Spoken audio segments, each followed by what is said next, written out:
Welcome. In this video I'm going to show you how you can create a frequency table using R and my stikpetR library. If you're interested in doing it without my library, have a look at this video where I explain how you can do it without. I'm using Jupyter Lab, but R script can also run in RStudio if you like. I'll leave a link to this Jupyter notebook down below.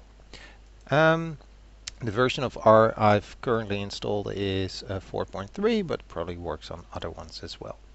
A frequency table just shows the counts, but we're also going to add percentages and cumulative percentages. For this I'll need an example data, so I'm going to read in a file with GSS 2012 A. I slightly adjusted it, and to get a quick impression we can just do table, which actually already from R itself, which actually already generates a frequency table, but only shows the count. So as you can see here, there were, for example, 395 people never married. Now, if you want to use my library, you of course need to install it first. It's not available on CRAN, so you cannot just use the standard install packages. And what you need to do is actually DevTools install GitHub, because it's available on my GitHub account, and then you can actually load it as any other library.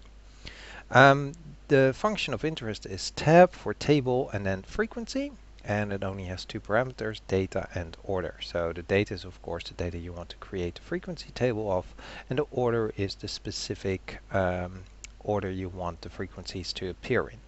For more information you can do a question mark and then the function name and you get some more info. Now if I run this on my field, the marital status, I'll nicely get the frequencies, same as we saw earlier, the percentages, and as you might notice these don't add up to 100%, and that's because these include the missing value. So the difference would be the percentages that was actually missing. So it's using as a total the grand total of people who participated in the survey, while the valid percent only takes into consideration those who actually answered this question. So these do add up to 100%. Cumulative simply adds up the valid percentages. So as you can see, 87% said never married or less, and that's a little bit strange. So usually cumulative percent are actually only for ordinal data or scale data, where for example this would be fully disagree to fully agree, and then you can say something like 87% was neutral or disagree to some extent. And that's actually how you can create a frequency table using the stikpetR library.